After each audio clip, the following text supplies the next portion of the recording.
Hey, nerds. We understand you. Drop those controllers.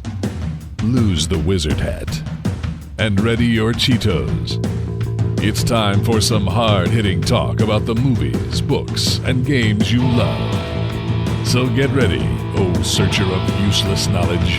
It's time to step into the Geek Cave.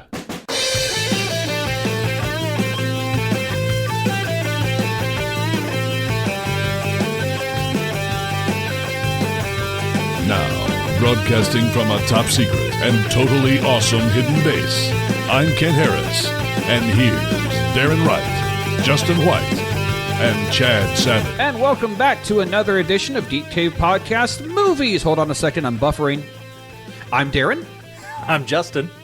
And I'm Chad. Clever intro. Here.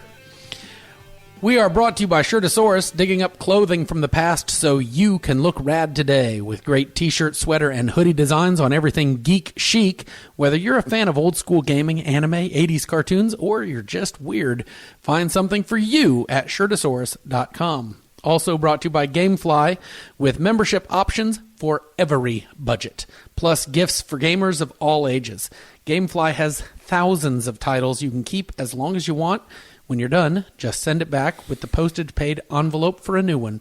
Or keep it forever, pay a lot less than in-store prices. Sign up for a free 30-day trial right now using the link at geekcavepodcast.com. Fellas, it's been a heck of a week. Happy New Year to you. Happy New Year. Only like 5 days late. Yep. But anyway, I went to Darren's for New Year's Eve, but I didn't stay late because he kept giving me that... sharp jab in the ribs with his elbow, telling me that he had some plans. So I didn't party. How about you, Justin? Yeah, and I got a treat for you guys. Just kicking the year off right. Ladies and gentlemen, the Beatles! Pilot Party! Pilot Party! Pilot Party! Well, it sounded exactly like them. Well, yeah, it was amazing. Really, it was them. You know, yeah, I figured. I'm amazed you were able to bring them back. Really, well, since the budget started over, I figured go big or go home. Right. However, it does mean that we have no budget for the rest of the year. No. This is a good time to tell you that you can find the Geek Cave podcast on Patreon. Really? Yeah, you can. I've got nothing there right now, but the page is there. Give us $1 and we'll figure something wink out at you or something. We're not above feet pics, just saying.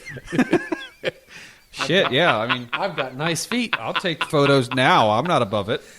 You can't see my face. You don't know whose feet these are. Circling back around, welcome to Pilot Party, where I review an entire TV series based only on the first episode. Why only the first episode? Clever reason. Here. Just to start stealing your idea, man. Yeah. No. We're recording this at the latter end of 2022, which means it is still able to use legally distinct. Okay, all right. This month we are looking at Kuma Kuma Kuma Bear. Really? I'm sorry, how do you spell that? Kuma. Uh-huh. Kuma. Kuma. Okay. Kuma. Uh-huh. Bear. Okay, cool. Just make a note. Take notes. Which bear? Because there are two types of shows. Bear. You know. Okay. Okay. Just, I guess technically this could still be one of those other types of shows. All right. Carry on. I was just taking notes. Go ahead. A young boy named Kai bursts into the Adventurers Guild in a town of Cremornia, desperately searching for someone to help his village from a monster known as the Black Viper. Unfortunately, all the high-ranking adventurers are already out doing other quests. That's when Yuna, the bloody bear, shows up.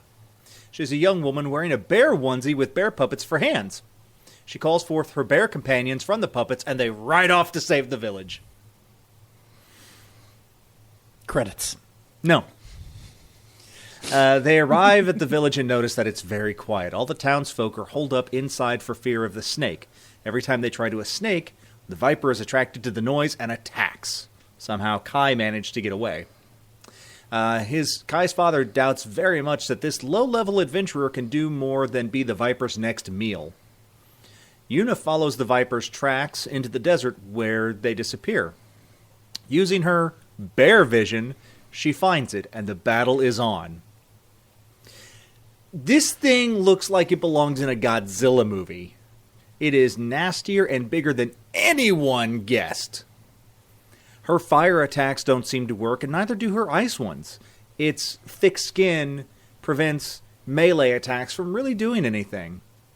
She takes a direct hit and muses, "That would have hurt if it weren't for my bear onesie." Yuna figures that the only way to attack the snake decently is get its insides.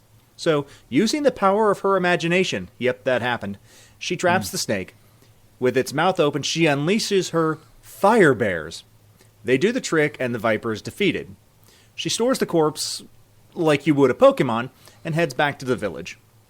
Upon seeing her victory, they hold a celebration. Kai's dad apologizes for doubting her.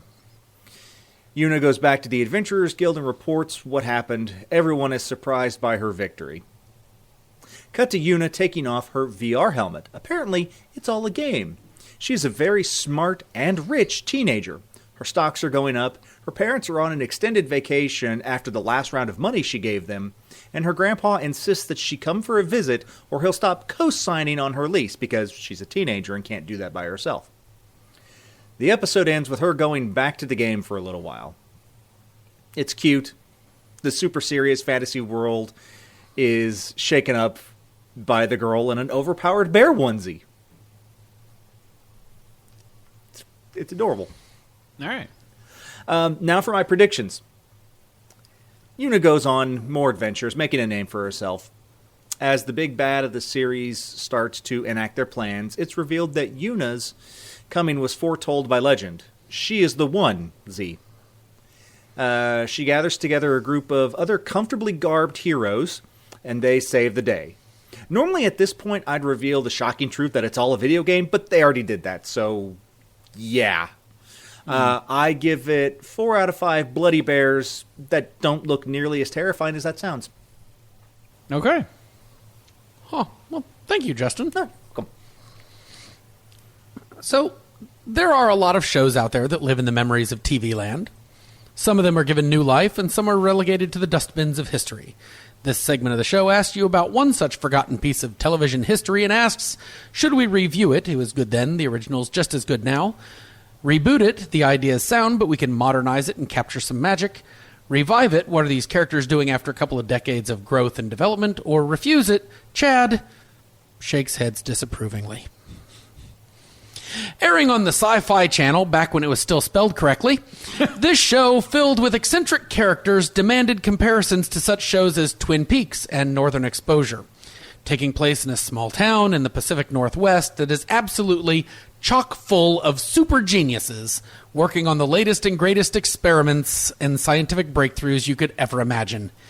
In a town where everyone is a bookish genius, you need a sheriff that is competent and down to earth. Yes! Enter Jack Carter, the sheriff of Eureka. Woo! Beginning as a Disaster of the Week show before becoming arc-focused in its later seasons, Eureka typically involved the sheriff looking or feeling dumb before using his abundance of common sense to save the day. The ensemble cast is beautifully fleshed out within about 3 episodes, and from there it's off to the races, as long as those races are being done with flying solar-powered motorcycles. Mm-hmm. Over the 5 seasons, the characters create and solve problems, travel back in time, explore a bit of cyberspace and virtual reality, go to space, the actual one, and so forth. The show's plucky, oftentimes predictable, lacking the complexity of shows like Battlestar Galactica or even Stargate SG-1 for that matter. But with a focus on character, the show entertained for 6 years, making 5 seasons with 2 standalone Christmas specials in the mix. So when it comes to Eureka, review, reboot, revive, or refuse? Revive. Just like a one-off movie, made-for-TV movie, something I don't want to reboot it because it's hard to recapture lightning in a bottle. I'll always review it. Go back and watch it. Absolutely. And it ended on such a good note that I don't really want to continue it long term. But I think a one-shot movie, X amount of years later, however long it's been, just to catch up would be nice. I would agree with that. I didn't watch the whole series, but I saw enough of it to know that it was charming. It was really well done.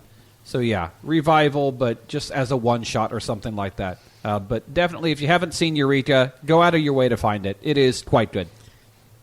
I'm a fan. I'm on the review, and it's all on Amazon Prime. There you go. Right now, if you want to go back and watch any of it. All right. So, cool. I thought that was a good way to start the year. So, Yes. yeah. I'm going to describe a couple of TV shows to you guys. All right? Okay. They might both be real. Oh, boy. They might both be fake. Oh, no. One of them may be real, and one of them may be fake. It is up to you to decide. I love games. Okay. But we're gonna listen to both of them before you vocalize your answer. Okay. All right. Okay. All right. So, are you ready? Yeah. I am prepared. Our first television is Snake Charmer, 1978-79. Set in the early Middle Ages, this show followed Seamus Broadbean, an Irish farmer trying desperately to feed his family. The first episode finds Seamus constantly fighting and chasing snakes from his farm, while his wife and mother-in-law proclaim his basic uselessness. Things look pretty bleak until his wife meets Patrick, an attractive young missionary who promises to help the family with their snake problem in exchange for a place to stay for a while.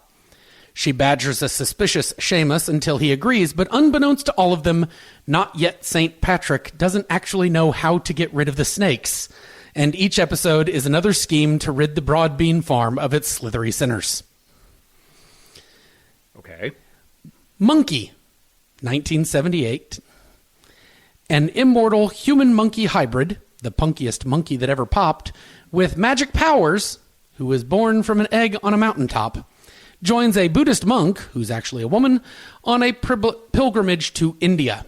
They are accompanied by a water monster and ex-cannibal named Sandy, and a pig monster named Pigsy. They travel on a cloud they can control, and sometimes on a shape-changing dragon who serves as the group's horse. The horse, of course, can talk.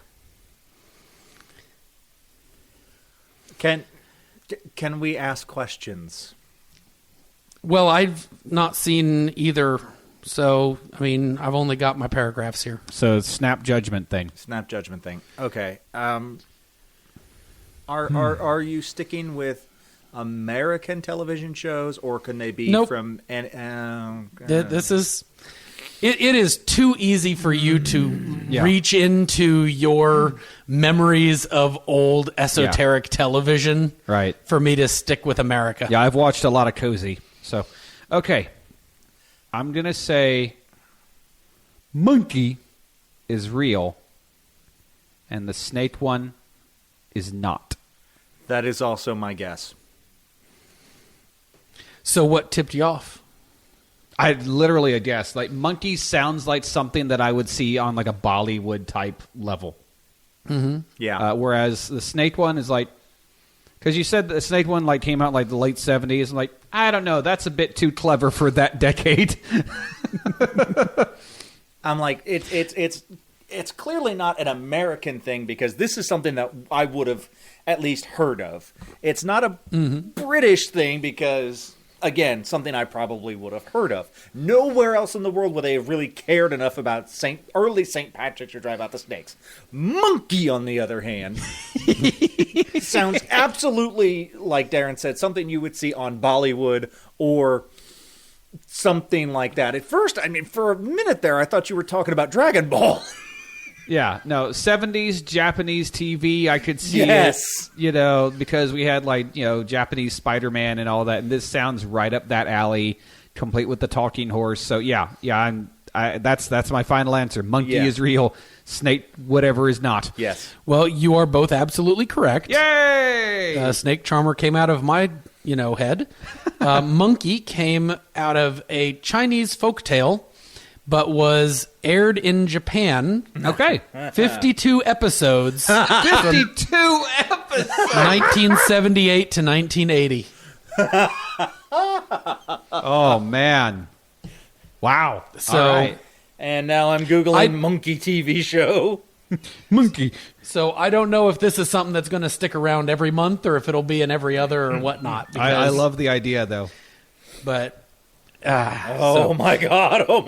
I'm just trying things out today. Yeah. I'm showing them a picture of. Oh yeah. For those listening at home, I'm holding my phone up to the webcam. Oh yeah. Jeremy Sachs voiced the dragon horse in dub. You know, he was the waiter guy from Faulty Towers. You know.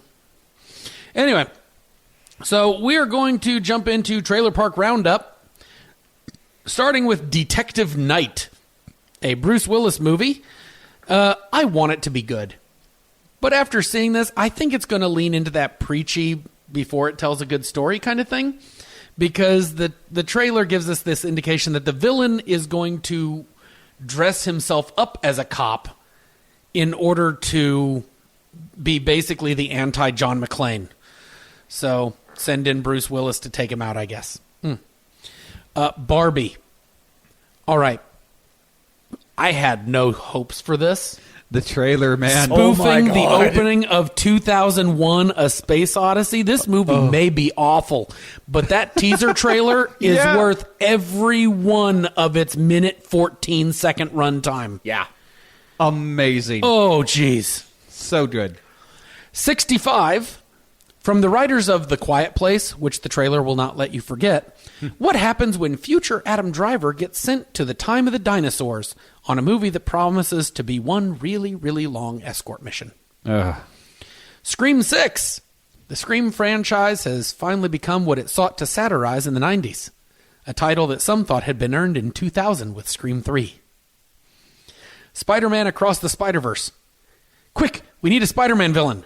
I got it. Let's use Spider-Man. Yeah. Okay.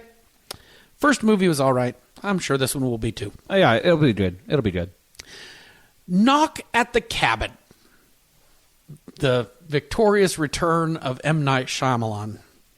Dave Bautista and friends hold a family captive in their cabin with a simple statement. You must choose which of the three of you will die in order to prevent the apocalypse. 2 parents, 1 child. Don't Google it. Someone's got to go or the whole world will end. Sounds like fun, M. Night Shyamalan.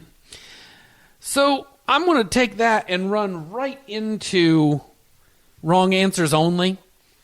M. Night Shyamalan is famous for twists in his movies. Knock at the Cabin? What's the twist? The twist is nobody actually has to die, but they do have to make a sacrifice. So I'm going to say one of them has to be subjected to a 24-hour viewing of Batman and Robin. Just on repeat for 24 hours. My guess is that Dave Bautista's character can't pronounce a hard T.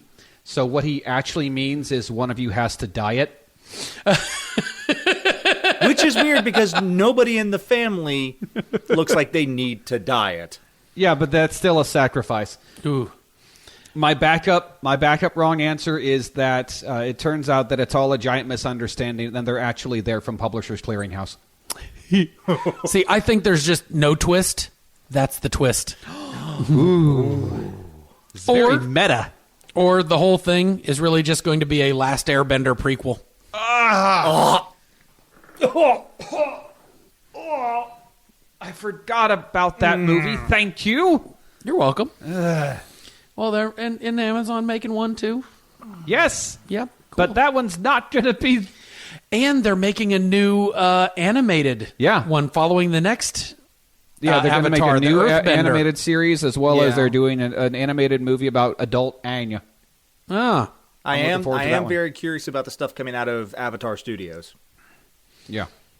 Well, moving from there, reviews. Darren, did you watch anything? Yeah, I watched a little-known film. It was a 1994 American sci-fi horror comedy. I don't know if you've heard of it. It was the first big role that Denise Richards ever had. Huh. Man, I wonder what this could be. It also stars Paul Walker. Ooh, Paul Walker. It's called Tammy and the T-Rex. I've not heard of this. Tammy and the T-Rex. Man, this is... Yeah. It was also known as Tanny with N's and the Teenage T-Rex because that's what the title screen actually says. Because they couldn't be bothered to spell check the title screen. Okay. So if you're unfamiliar with this, starts off with Denise Richards, Tammy, at cheerleader practice, looking as hot as 90s Denise Richards does. Right. And her new boyfriend, Michael, walks in from football practice, and, they hang out. And shortly after, Tammy's violent and jealous ex-boyfriend, Billy, arrives with his gang. They harass Michael. Michael gets in a fight with Billy, and the other two police have to break him up. Billy is dragged away screaming something along the lines of, "I'll fucking kill you," but without the F-bomb because this movie got a PG. There's your one. And Tammy, unable to deal with this, runs off crying, even though, Michael was literally just defending himself. She was just all like, "I can't believe you did the fight." Dude. Anyway, scene then, we then take a look at this big old T-Rex, right? It's in a dark warehouse. It looks just like just a model or something. And we meet Dr. Wachenstein. I'm pretty sure that's how it's pronounced. I don't remember. I kind of blacked out here and there. But he and his assistant are kind of messing around with it, and it's this big animatronic, and he has the brilliant idea, I'm going to put a living human brain into this thing so that it can be immortal. Immortal, yes. Giant immortal robot T-Rex. And eventually, Michael tries to meet up with his girlfriend at night because they're teenagers, clearly played by 20-somethings, and he's interrupted by Billy and his thugs, and he gets thrown into a lion den because there was one nearby. And How very biblical. He gets the Duke from G.I. Joe treatment in that he probably should be dead, but it's okay. He's just in a coma. No. And he's taken to the hospital, and he's declared dead, and Dr. Wachenstein basically does that illegally so he can take his brain and put it inside the T-Rex. And then Michael does what most people would do when their brain is put inside a T-Rex. He went a little loco. Un poco loco. He broke out and went on a rampage. And this movie is supposed to be gory, but the effects are so bad that it's charming. There's one point, like that. Like the brain surgery bit for Michael, like that looks pretty good, right? I mean, you can see the brain and all that. It's clearly fake, but whatever. But there's one point where like Dino Michael like bites this guy, right, and rips his guts out, and you can see he's just holding fake guts in front of a clean T-shirt. Yeah, that's the point where you're like, if you didn't know this was a B movie, now you do. Oh, you know. And at one point, he comes across Tammy, and she figures out that it's Michael as the dinosaur, and she's able to like calm him down, and they even like take a nap at one point, and they cuddle, and the dinosaur is kind of reaching his little tiny arm over her because he's a T-Rex. He has small arms. And eventually the police catch up with him, and they're after the T-Rex because it's a freaking T-Rex. Michael does manage to kill the doctor, but not before his body is mostly destroyed. But it's okay. Tammy, high school cheerleader, is able to not only recover his brain, but she has the knowledge and technology to put it in this big tube of goo and whatever and connect wires and stuff to it, so he's connected to a camcorder. So he can talk to her and he can see her and they can communicate. Because that's That girl's going places. That girl is going places. And the final scene is Denise Richards doing a striptease for the brain in a jar because, well, intimacy. I mean, people who are just brains in jars, they still need intimacy. And so she does that thing, and it's really hot.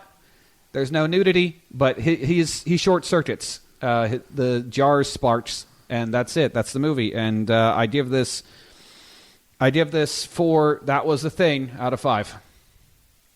Okay. Brains in jars need love too. They do. Well, I watched a few movies besides the random one. So we'll start with Glass Onion, spoiler-free review. Thank you. From the team that brought us Knives Out comes another mystery with Benoit Blanc. Now, Glass Onion is a closed-circle murder mystery. Closed-circle mystery means that it has a limited number of characters that could be the culprit, etc. And I don't want to spoil it, so the plot will be left out for the most part. Miles Braun, played by Edward Norton, invites a group of friends to his private island during the COVID lockdowns for a murder mystery. And someone on the guest list somehow got Benoit Blanc, the famed detective, to come along as well. When a real mystery comes up, Blanc's on the case. Now, what I can tell you is that this movie is very funny, very well shot, incredibly well paced, well worth your time. Also notable is the final film appearance of both Angela Lansbury in a Murder, She Wrote Easter egg and Stephen Sondheim. And also a shot of Kareem Abdul-Jabbar playing Among Us at one point. Anyway, why not? The mystery is good. The characters are delightfully awful. So the thing about Knives Out was that most of the characters were very fleshed out, and they were also pretty well all awful people. Same kind of thing here. The payoff at the end is truly just chef's kiss. The villain is predictable, but the reason and the reveal is so wonderful that it's worth it. Solid A. Check this one out. So next I watched 7 Women and a Murder because I was on a mystery kick. It's a locked room mystery, which means that your cast characters can't leave. This one is Italian, showcasing 7 women who are all trying to determine which of them killed the family patriarch. So we have the soon-to-be ex-wife, the alcoholic mother-in-law, the eldest daughter who's just arrived, the youngest daughter who was up all night, the spinster aunt, the suspiciously attractive maid wearing high heels, and the mistress. The movie is trying to be a satire of sorts and is a referential comedy. It's doing a lot of those like big orchestra hits when normal things are happening. Unfortunately, despite a few very funny parts in the middle, the action loses its steam in the middle of the second act, and it never quite builds it back up again. Oh. It's not bad, but there are better movies to see. B-. Okay. White Noise. Okay, this is the newest, like the Adam Driver movie that just released for us a couple of days ago on Netflix. It's a surrealist comedy, and I've done a few of these, White Noise is equal parts inspired and exasperating. Don Cheadle is great. Adam Driver is good. The cast is fine. The kids, Justin, I think you and I will agree, if you ever watch any of it, that the kids are portrayed accurately. Enough said. Oh, boy. Mm-hmm. It is also kind of exasperating. A slice of life blended family, it's put into this extraordinary situation when a trucker with a dangerous chemical load crashes into a train, causing an explosion, and first a feathery plume, then a billowing cloud, then a toxic air event. It's an interesting postmodern comedy. If you like the indie vibe and or Adam Driver or Don Cheadle, it's probably worth your time. The exasperating parts outweighed the inspired parts for me, and some of the responses to a catastrophe were just a little bit too on the nose considering our last couple of years for me to be able to kind of laugh at the silliness of it. It's like, oh, you're not being satirical. That's how people behave. Yeah. So, but it's a B. And so since this week has been a bit of a Dave Bautista kick, what with Knock at the Cabin trailer and Glass Onion. While I was working on supper last night, I decided to turn on My Spy, a movie from 2020. I was interested in this one. It's a callous, tough guy is outclassed by cute kid movie, wherein Dave Bautista plays the tough guy spy. The more I watch Dave Bautista, the more I worry that he doesn't have the range to lead movies. I mean, clearly he's a charismatic guy, but he really needs to do a few Hercules in New York style of movies to build his acting chops first. In 5 years, Bautista is going to be an amazing leading man if he's still getting leading man roles. As a member of an ensemble, he is amazing. He is so good in Glass Onion. He's so good in the Guardians of the Galaxy stuff. He is a very funny, charismatic character in those. I would argue that when you look at wrestlers turned actors, Dave Bautista is probably the best one. He's certainly in the top 5. You know, I'm fine with that. And that's what I mean, is he'll be amazing if he keeps at it. But if they keep putting him in stuff like this, he doesn't quite have the charm to do a kid's movie. Okay. There's not a lot to hate about it, but there's also not a lot to recommend it either. And at the end of the day, it's getting a C from me. Like, this is one of those where you turn it on and you fold laundry, you know? Okay. So you don't have to pay attention. And that's all of the extra movies that I watched besides the random movie review. So if there's no other business to tend to... Right here. Okay, Darren. And now it is time for Darren's Trivial Trivia. So, you've all seen Star Wars: The Phantom Menace. Yes. Oh, yeah. Yep, for better or for worse. It's got one of my favorite new characters in it. Sure. When Liam Neeson's character Qui-Gon Jinn uses his communicator to talk to the Jedi Council, you know, that cylindrical object? Mm-hmm. Yeah, that's actually a redecorated Sensor Excel razor for women. Huh. Probably made for some silky smooth communications. And here I thought he just stole the director's pen. All right. No, just, nice and smooth in between takes. That's it. That's all I had. Well, thank you. Well, then it's time for the random movie review. Monsieur Kent? Oh, the lights are down low. The popcorn is hot. The drinks are cold.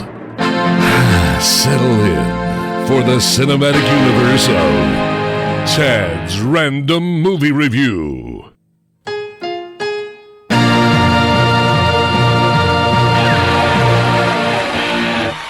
By the roll of the dice, the next movie is The Mask of Zorro.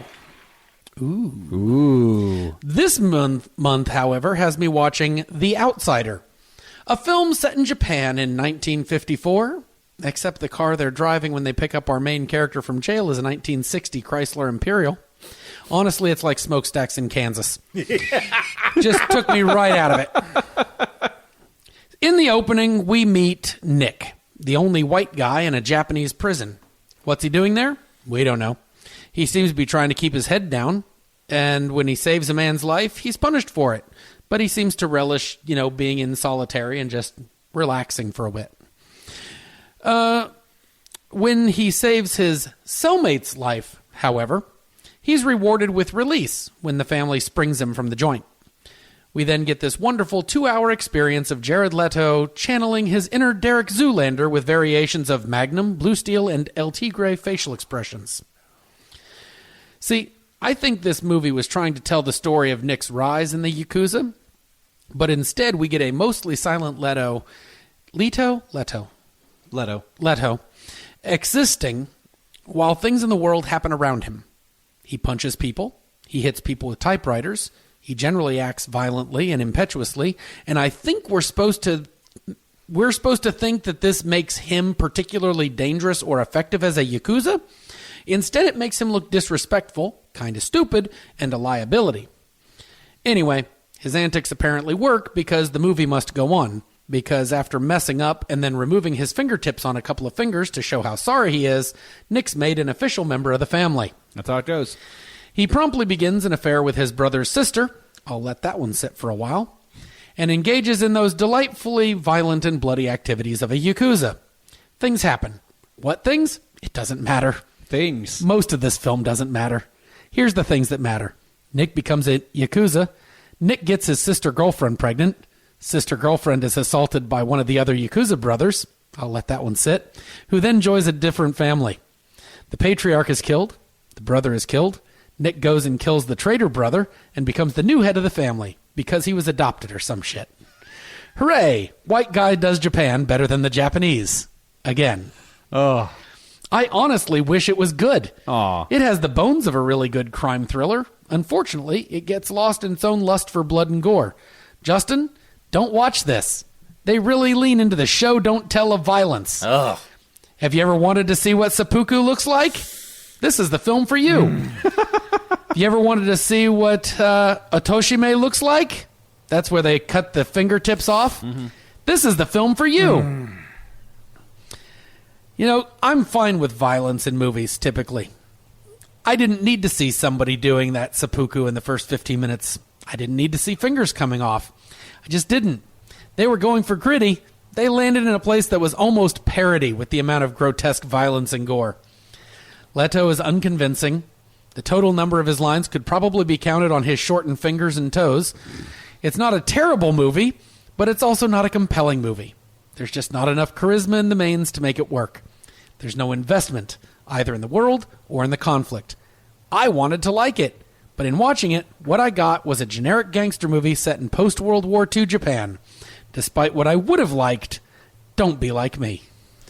With no other business. I appreciate the warning about the excessive gore and stuff like that, but as soon as you said Jared Leto was in it, I knew I didn't want to watch it. It wasn't Morbin time for him. No. We still have to see that. It's on Netflix. We need to... With no other business, thanks to our sponsors, Shirtosaurus and Gamefly. Check out news and reviews not on the podcast on the website geekcavepodcast.com. Join the Discord for fun conversation and tell your friends all about where to find us, including Podbean, Apple Podcast, Amazon, GoodPod, and so forth. Don't forget to check out our other offerings, include You Want Me to Watch What in Week 3, then head over to the YouTube channel to see Geek Cave Plays, and hopefully Retromantics is coming back soon. For Kent Harris, our DM, setting the world. For Darren Wright, our rogue mastermind. For Justin White, our charismatic bard, I'm Chad Savage. Hey, was that a barbarian joke? Thanks for listening, and remember, everyone is a geek for something.